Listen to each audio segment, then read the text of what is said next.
Good morning, welcome back. Let's get more on that huge royal news this morning with reports that the Duke and Duchess of Sussex are moving back to the UK.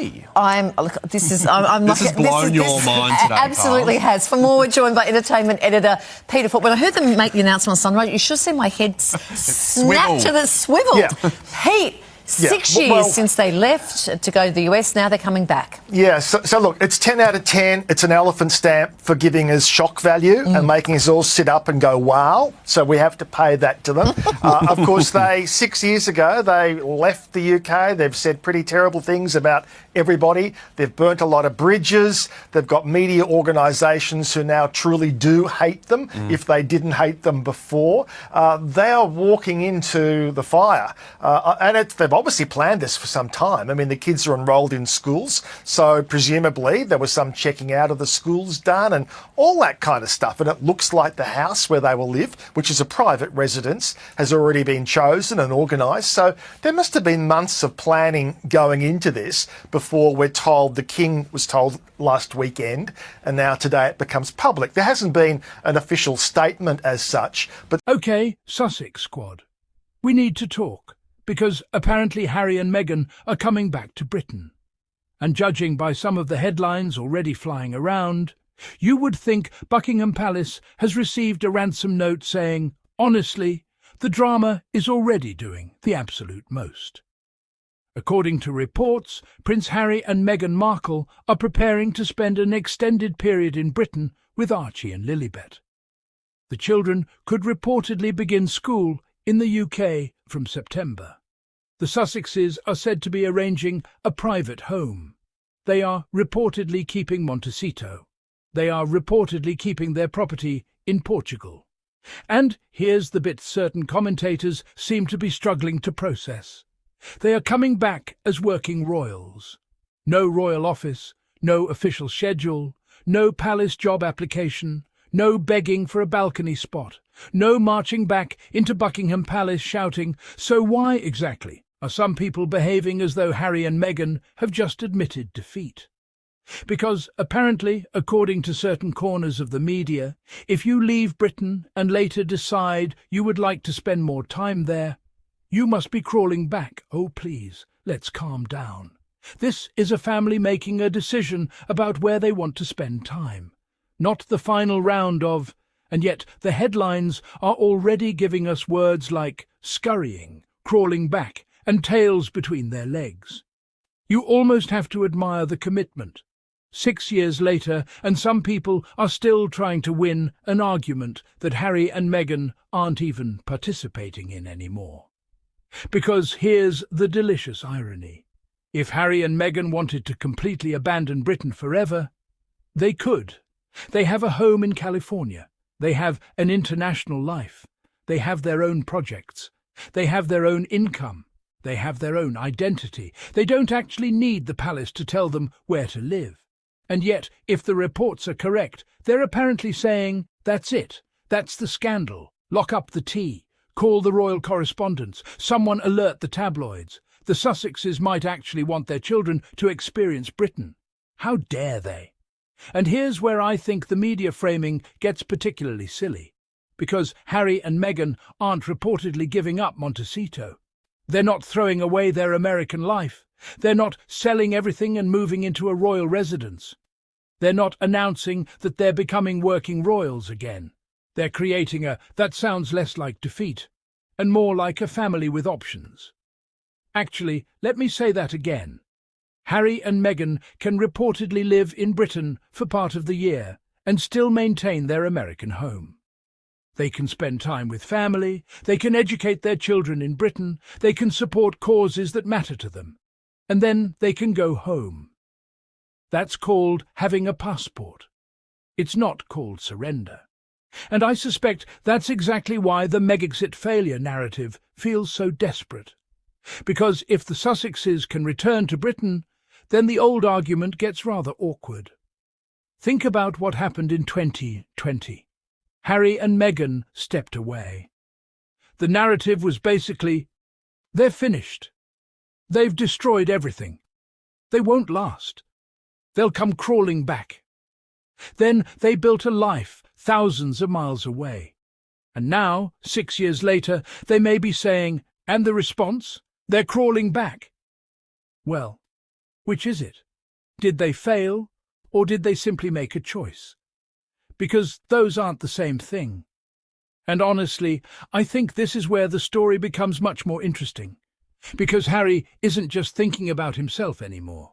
He's thinking about Archie and Lilibet. And those children didn't choose any of this. They didn't choose Megxit. They didn't choose royal titles. They didn't choose newspaper headlines. They didn't choose paparazzi. They didn't choose family feuds. They were born into it. So perhaps Harry and Meghan are now thinking, why shouldn't Archie know where his father grew up? Why shouldn't Lilibet have memories of Britain? Why shouldn't they know their grandfather? Why shouldn't they experience parts of their father's heritage? And let's be honest, that's a pretty normal thing for parents to want. Except Harry's family history comes with approximately 17,000 cameras and a newspaper industry that can turn someone buying a sandwich into a constitutional crisis.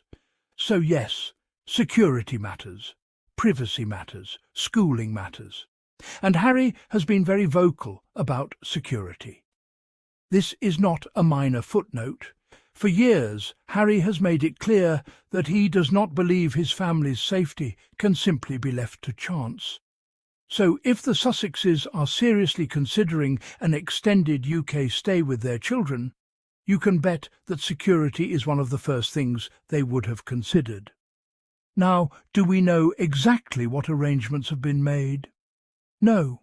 And anyone claiming they know every private security conversation is probably sitting on a rather impressive imaginary palace briefing file. We don't know. Maybe arrangements have changed. Maybe private protection will play a bigger role. Maybe there are government arrangements we don't know about. Maybe Harry's own assessment of the risk has changed. Maybe all of the above. But here's what we should remember. And if he and Meghan are willing to bring their children to Britain for an extended period, they presumably believe they have a workable plan. Now, let's talk about King Charles, because naturally, this is where the royal soap opera soundtrack starts playing. Reports say Charles was informed about the plans, and immediately we get questions. When did he know? Was this discussed privately? Was there a reconciliation strategy? Is this Project Thor? Was the palace caught off guard? Everybody suddenly becomes Sherlock Holmes with a royal press pass. But let's be sensible. We don't know every conversation between Charles and Harry. And frankly, neither does the public. What we do know is that Harry has already been spending more time in Britain. There have been meetings.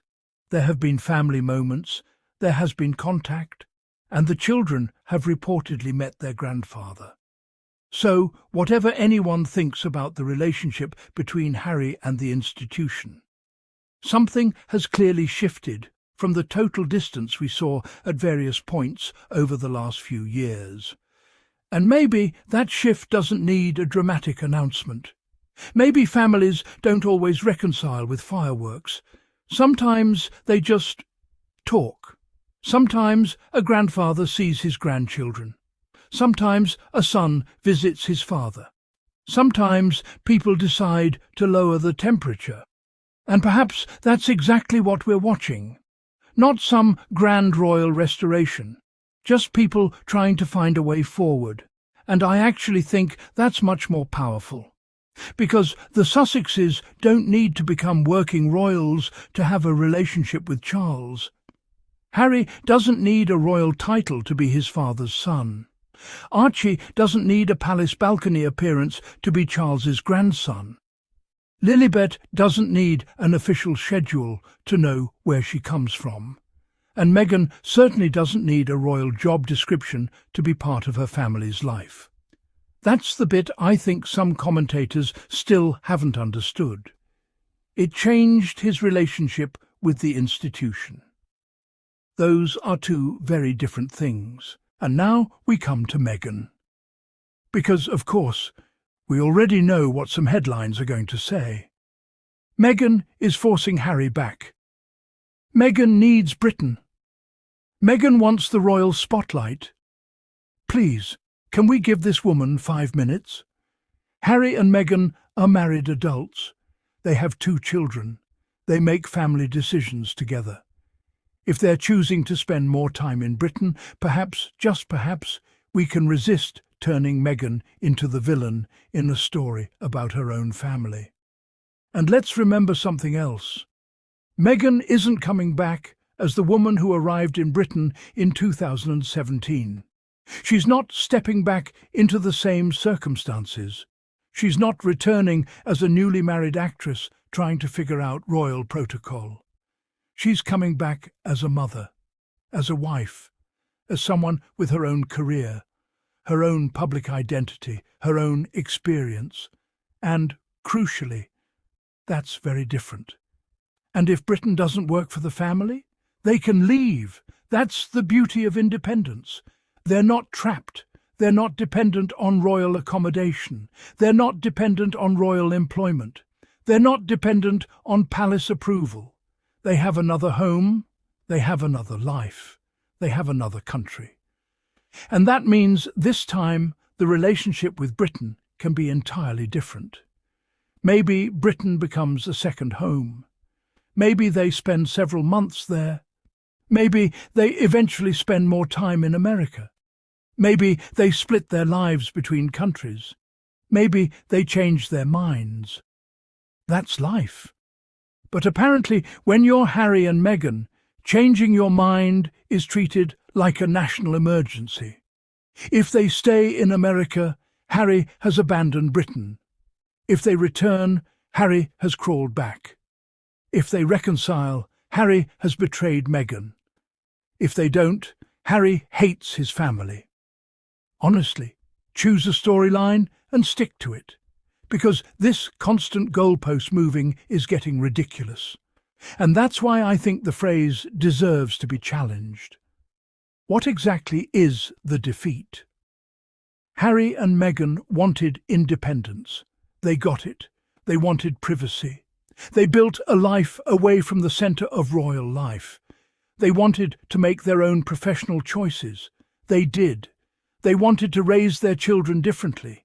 They have. And now they may want their children to spend more time in Britain. How does that cancel the previous choices? It doesn't. A person can want independence and still love their country. A person can dislike an institution and still love their family. A person can leave a place and later return. A person can say, that is not hypocrisy, that's nuance. And nuance is apparently the one thing royal commentary cannot survive without choking on. Because nuance doesn't sell the "they lost" headline. But here's the really interesting possibility. What if Harry and Meghan succeed at something nobody expected? What if they build a genuinely private life in Britain? Not royal, not institutional, not palace-controlled, just private.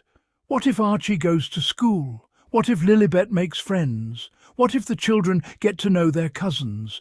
What if Harry spends more time with Charles? What if Meghan continues her own work? What if they still fly back to California? What if nothing dramatic happens? Oh, the horror! Because what would the tabloids write then? Breaking news! Harry buys groceries, Meghan walks the dog, Archie goes to school, Lilibet has a birthday, Charles has tea. William reportedly breathes near a window. You get the point. The media thrives on conflict. But the Sussexes may be attempting something far less dramatic and far more mature. They can be connected without being controlled. They can be present without being available. They can be family without being employees. And that may be the biggest lesson of this entire story. Because 6 years ago, the Sussexes left a system. Now, if these reports are correct, they may be returning to the country. And that is a very different story. So when someone tells you, Harry and Meghan are crawling back, ask them one simple question. because they're not reportedly asking for their old royal roles. They're not reportedly moving into a palace. They're not reportedly returning to official duties. They're not abandoning America. They're not surrendering their independence. So what exactly are they crawling back to? Britain? Fine. Family? Absolutely. Their children's heritage? Why not? A relationship with Charles? Good. But the institution? That's another question entirely. And until Harry and Meghan themselves say otherwise, we should stop pretending we know their private intentions. Maybe this is reconciliation. Maybe it's simply family. Maybe it's practicality. Maybe it's a combination of all three. But whatever it is, it belongs to them. Not the tabloids, not royal commentators, not palace insiders, not social media, and personally I think that's what makes this moment so fascinating. Because the people who spent 6 years telling Harry and Meghan that they had made the biggest mistake of their lives are now desperately trying to control the meaning of their return. But what if the Sussexes don't accept that interpretation? What if they simply say, "We left because we needed to. We're coming back because we want to." Full stop. No apology, no humiliation, no surrender, just choice. And perhaps that's the sassiest answer of all. Because you know what really drives critics crazy? Not rebellion, not drama. Imagine spending 6 years waiting for Harry and Meghan to crawl back, only for them to return, buy or rent their own home, put their children in school, visit family, continue their independent lives, get back on a plane whenever they want, and completely refuse to play the game. Oh, that's got to sting, because then the story isn't. The story becomes, and that is a much more complicated story. So, Sussex Squad, I want to know what you think. Is this the beginning of a completely new chapter for Harry and Meghan? Do you think Archie and Lilibet spending more time in Britain could finally help rebuild family relationships? Or do you think the British press is going to spend the next year desperately trying to turn every school run, every family visit, and every public appearance into another Harry and Meghan have lost headline? Because if this extended return really happens, trust me, the headlines are going to be wild, and we're going to be watching. We're going to be dissecting. We're going to be separating the facts from the fantasy. And most importantly, we are not allowing somebody else's newspaper headline to tell us what this family decision is supposed to mean. Harry and Meghan left Britain 6 years ago. They built a life. They grew. They became parents. They established independence. And now they may be coming back. But here's the part I want you to remember.